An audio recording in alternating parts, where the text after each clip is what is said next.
A housekeeper thought she was alone, breaking down in the staff bathroom over an impossible choice: her sick child or her job. But one unseen listener wasn't just another coworker. And what he did next changed everything. Here's what happened.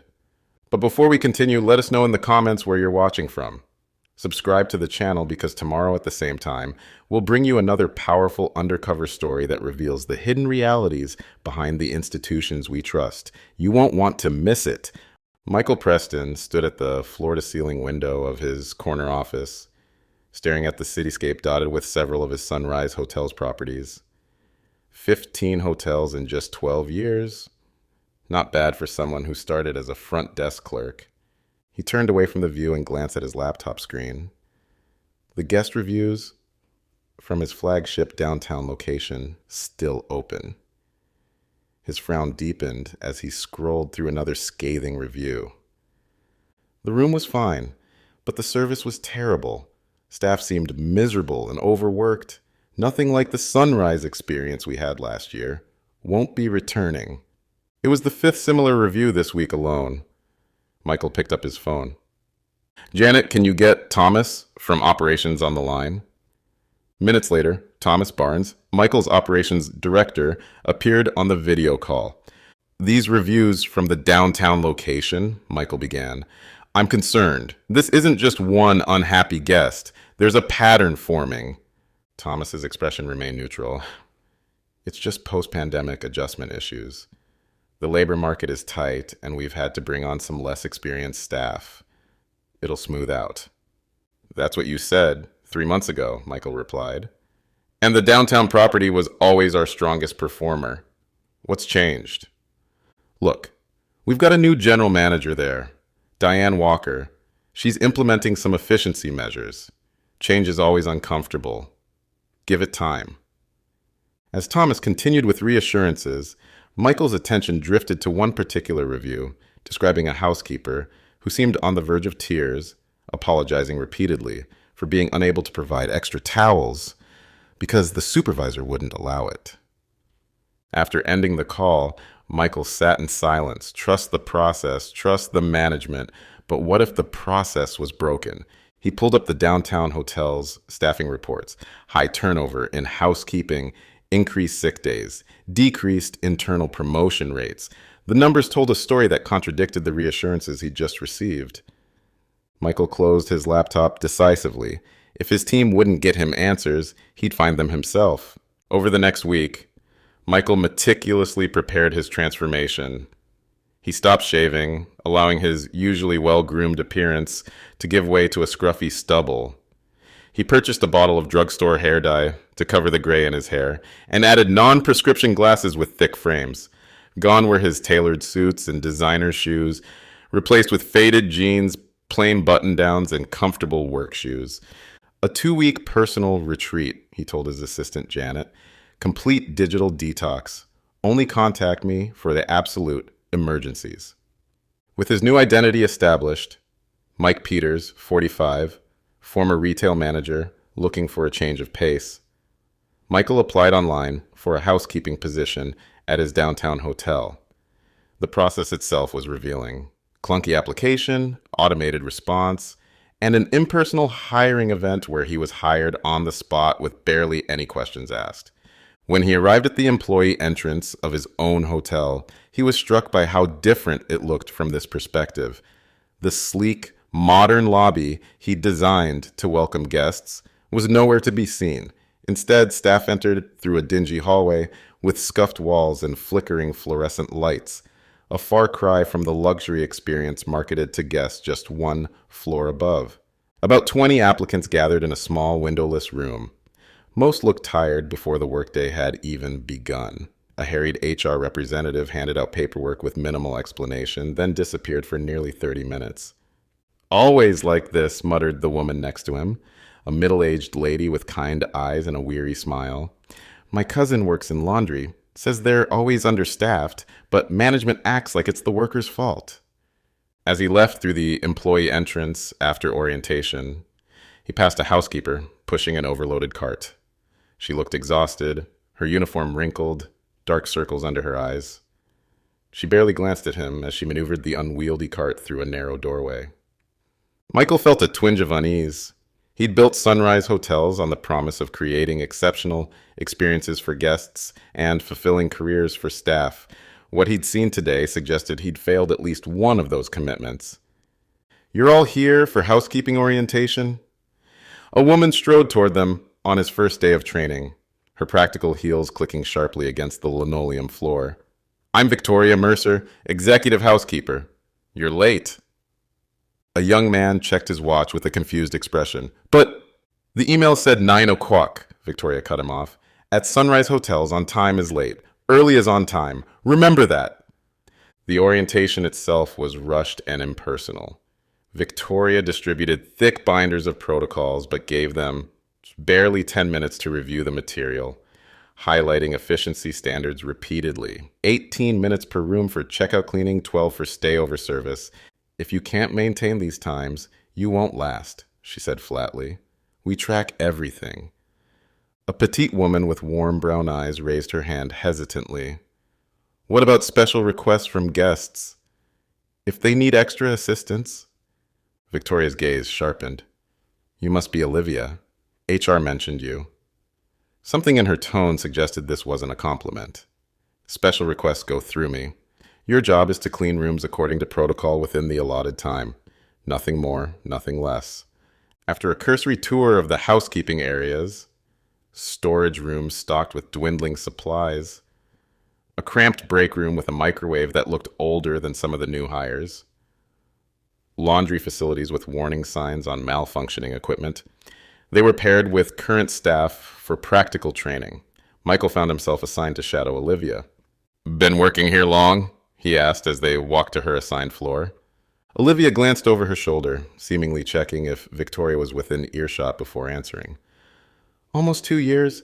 Started right after they reopened post-pandemic." "You like it?" A pause. "It's a job. Pays the bills. Mostly." They reached her cart, which was missing several standard supplies. Olivia sighed. "We're always short on something. Today it's shower cleaner and hand towels." "What do we do?" "Make do. Use the all-purpose cleaner for showers. Tell the guests we'll bring towels later, then hope someone finds some by the end of the shift." She offered an apologetic smile. "Not the way it's supposed to be." When they reached the third room, Michael noticed Olivia checking her phone repeatedly. "Everything okay?" he asked. She hesitated. "My son's school was supposed to call about his asthma medication. I told them it was urgent, but..." She shook her head. "Victoria doesn't allow personal calls during shifts. Even emergencies have to go through the front desk, and they rarely pass messages along."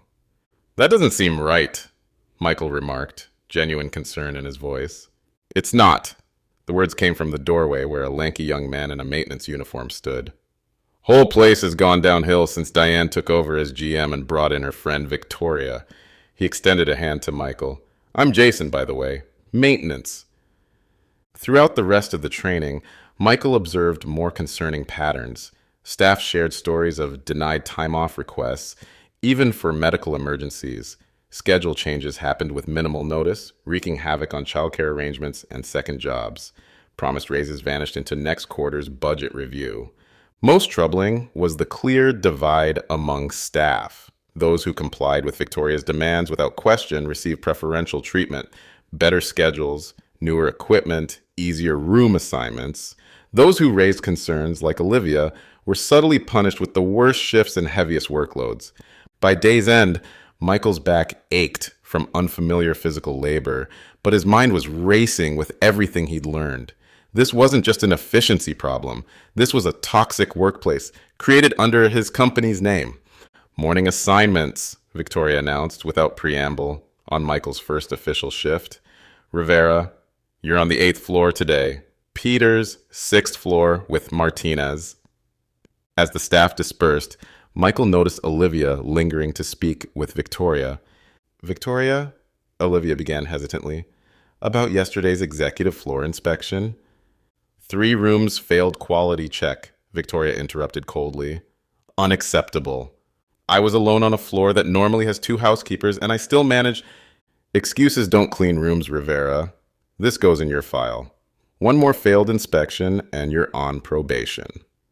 Michael watched Olivia's internal struggle play across her face. A single flicker of defiance quickly replaced by resignation. She needed this job. I understand, she finally murmured, turning away.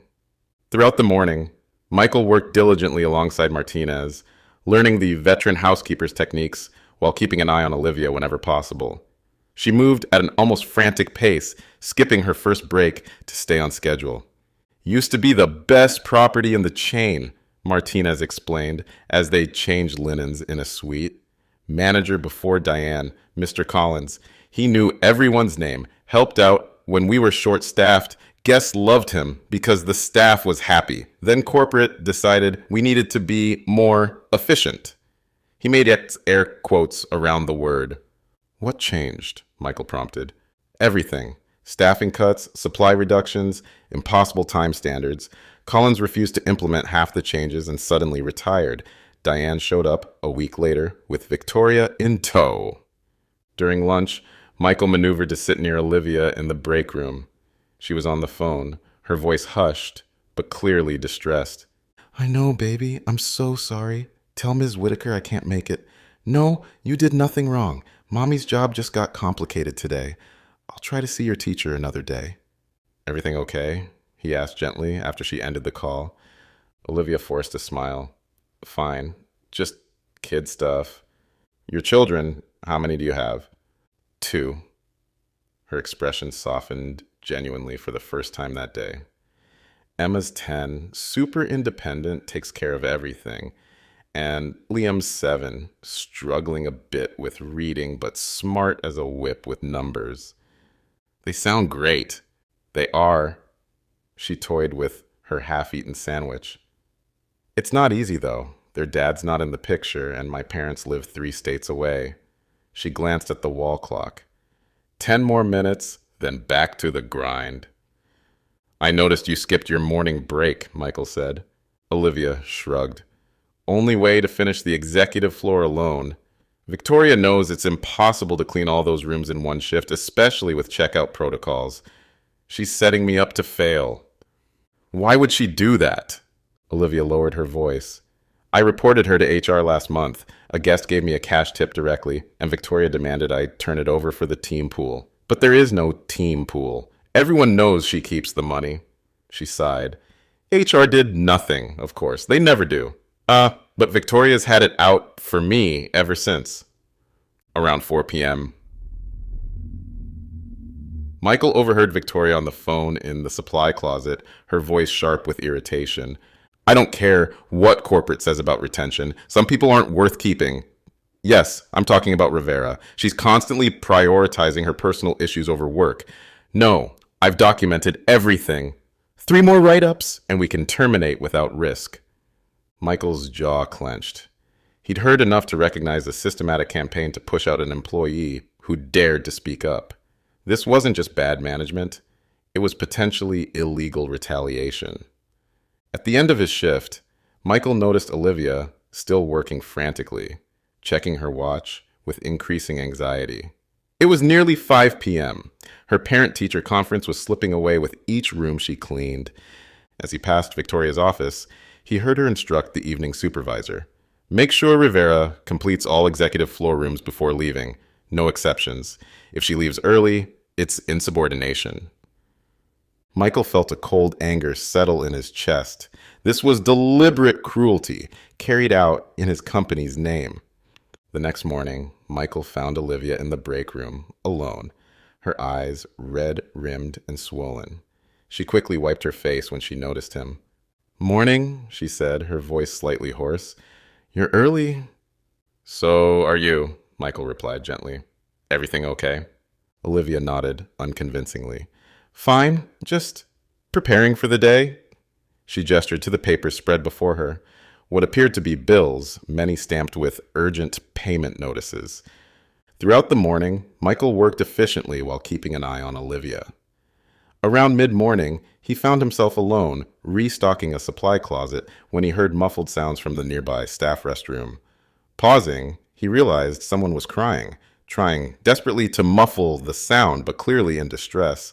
The bathroom door opened, and Olivia emerged, her face wet despite her obvious attempts to compose herself. She froze when she saw him. "Sorry," she mumbled, looking mortified. "I didn't think anyone was around." "No need to apologize," Michael said softly. "Are you okay?" For a moment it seemed Olivia might maintain her usual brave facade. Then her composure cracked.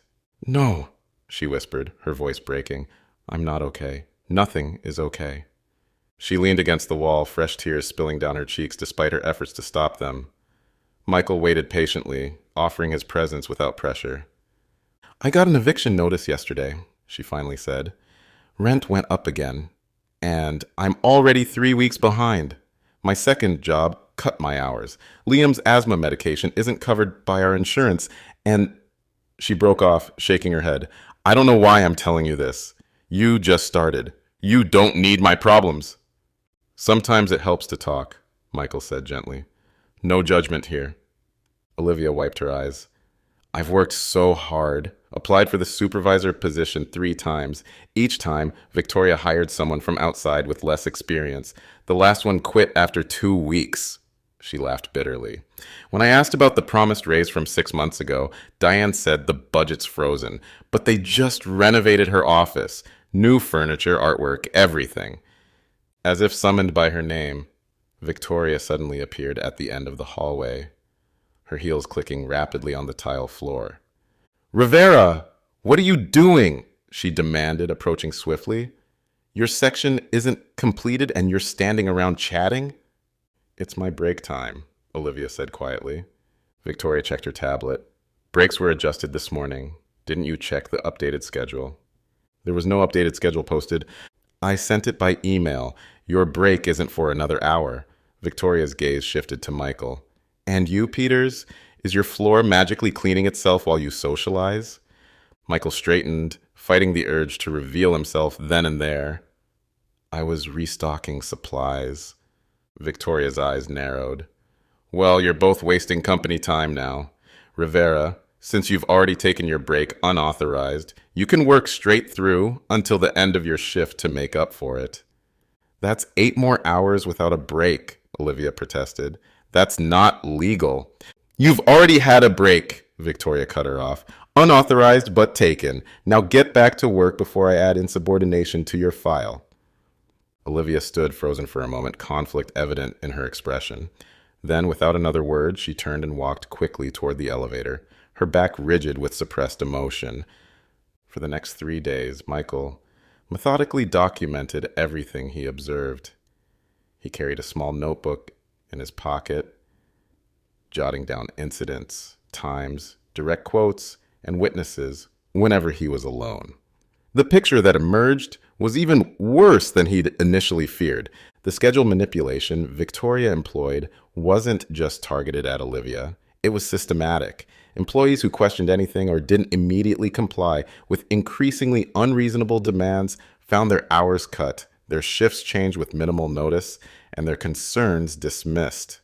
Through careful observation and strategic questions, Michael discovered that overtime was systematically denied on paper, but functionally required. Housekeepers regularly worked through lunches and stayed late to complete impossible room quotas, then were instructed to clock out at their scheduled end times. "Clock out at 3, then finish your rooms," Victoria had instructed a new hire. "It's just until you get faster."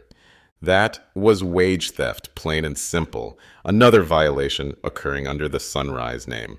Most troubling were the conversations Michael overheard between Victoria and her inner circle. 3 housekeepers who served as her eyes and ears, reporting on their colleagues in exchange for favorable treatment. "Rivera was on her phone again," one reported during an impromptu meeting in the laundry room. "Probably dealing with her kid problems. She spent at least 10 minutes in room 912. Victoria had smiled coldly. "Perfect. That's her 3rd phone violation this month. 1 more, and we have grounds for termination." On his 4th day undercover, Michael managed to access the staff bulletin board when no one else was around. Behind the current notices, partially hidden, he found an outdated but still posted company policy document. one that contradicted many of Victoria's arbitrary rules. It outlined clear procedures for requesting time off, a structured process for reporting workplace issues, and explicit protections for staff facing family emergencies. None of these policies were being followed. When a housekeeper named Anna had requested 2 hours off for a doctor's appointment with 3 weeks' notice, Victoria had denied it on the spot. Staffing doesn't allow for it, she'd said, despite having granted a similar request from a favored employee just minutes earlier. On what Michael had decided would be his final day undercover, he arrived to find the atmosphere in the break room noticeably tense. Victoria had already posted new room assignments, significantly heavier loads than usual, with explicit instructions for extra attention to detail in anticipation of a supposed corporate inspection. Olivia arrived looking worse than Michael had ever seen her. Her uniform was impeccably pressed, as always, but her face was pale, her movements sluggish with exhaustion. "Everything okay?" he asked quietly as they gathered their supply caddies. She attempted a smile that didn't reach her eyes. "Fine. Just a long night. Liam had an asthma attack. Finally got him settled around 3. "Listen up," Victoria announced as she entered. "Corporate is sending representatives to evaluate our property today. Everything must be perfect. Room inspection standards will be heightened. Anyone who fails inspection will face disciplinary action." Her gaze settled pointedly on Olivia. "No exceptions?" She distributed the day's assignments, giving Olivia the most challenging section, the newly renovated club level with its larger rooms and additional amenities. 18 rooms, 12 checkouts, Victoria informed her. "I expect perfection." Olivia glanced at the assignment sheet. "This is normally covered by 2 housekeepers," she pointed out, her voice carefully neutral. "Are you refusing the assignment?" Victoria's tone was dangerously sweet. "No, I just—" "Good, because insubordination is grounds for immediate termination." Throughout the morning, Michael observed Victoria's increased scrutiny of everyone's work, but her focus on Olivia was relentless. She followed behind her, inspecting rooms immediately after Olivia completed them, pointing out minor imperfections with undisguised satisfaction. "Dust on the baseboard. Re-clean this room," she instructed after Olivia had spent the prescribed 18 minutes on a checkout. "Streaks on the bathroom mirror. Do it again." Each criticism put Olivia further behind schedule, creating a vicious cycle. By lunchtime, she was visibly struggling, moving with increasingly frantic energy, but falling hopelessly behind Victoria's impossible standards.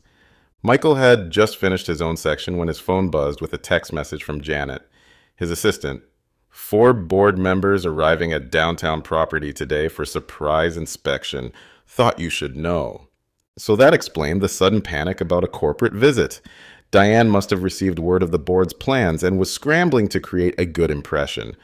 Michael almost laughed at the irony. The corporate scrutiny that had management so worried was partially his doing, though they had no idea he was already here, witnessing everything firsthand. As Michael returned from lunch, he found Olivia on her phone, her face ashen. He couldn't hear the conversation, but her distress was evident. When she hung up, he approached cautiously. "Everything okay?" She shook her head, voice barely above a whisper. "Liam's school called. His asthma's acting up again.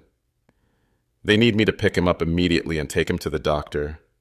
She ran a hand through her hair, eyes frantic. "I can't leave.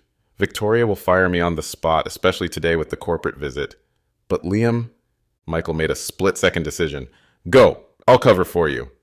Olivia's eyes widened. "You can't. She'll target you, too."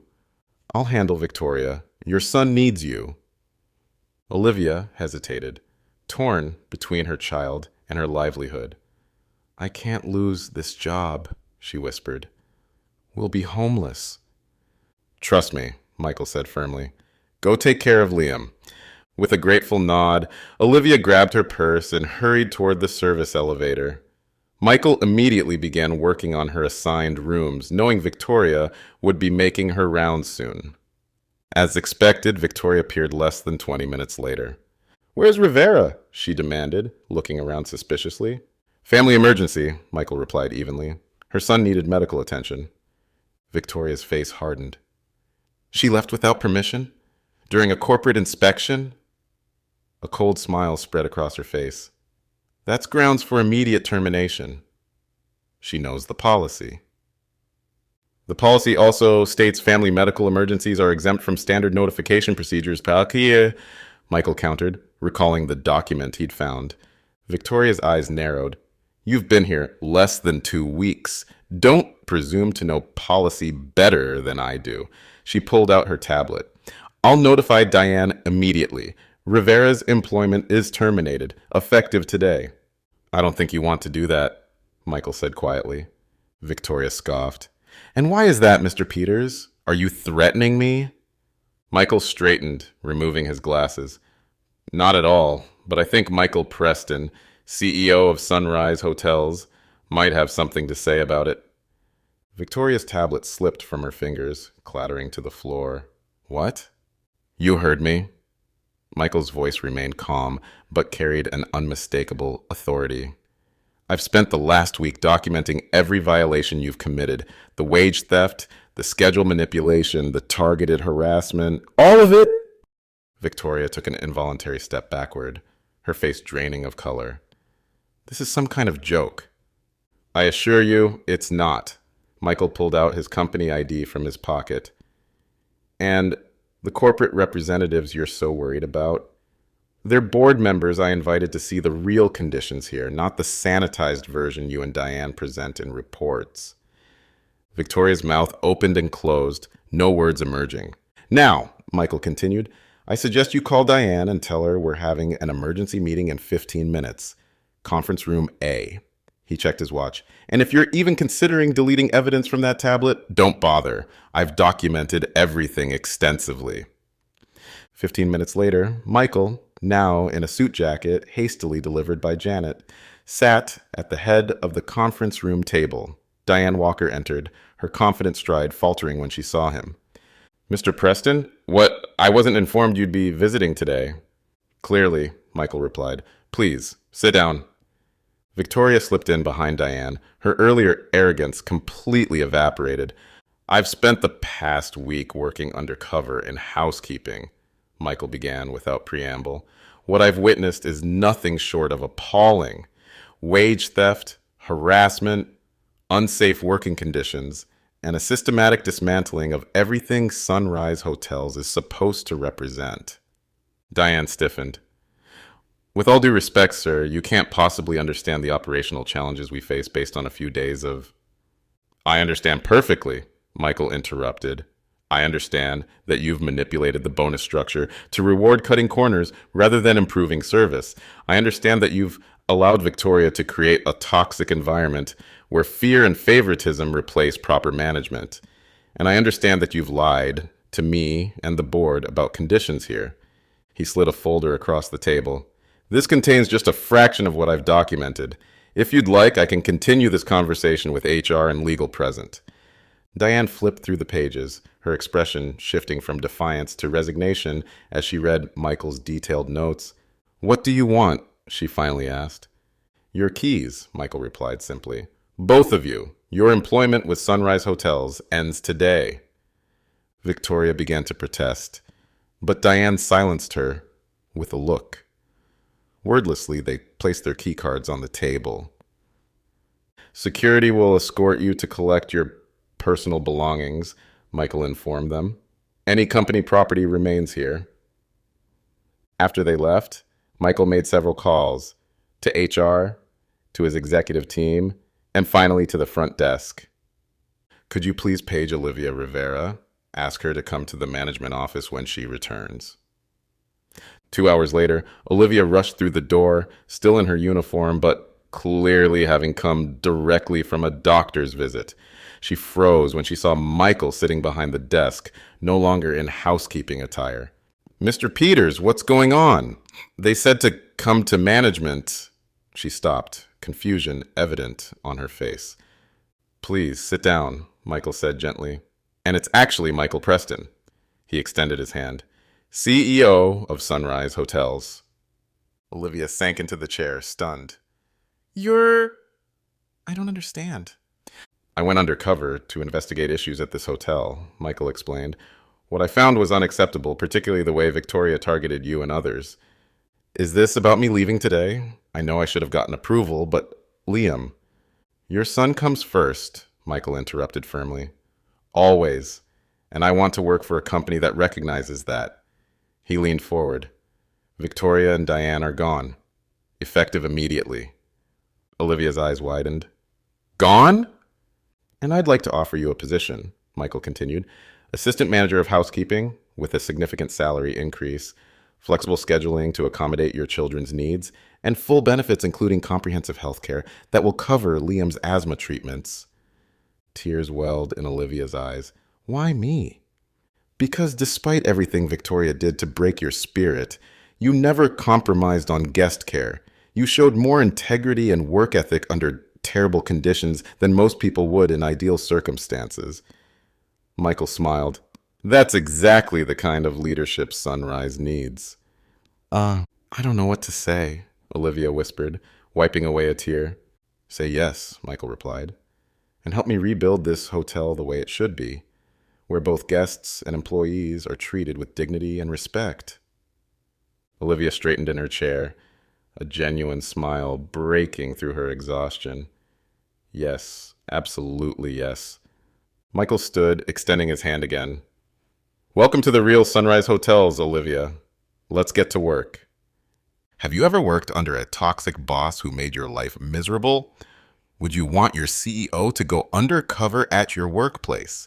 Let us know in the comments below.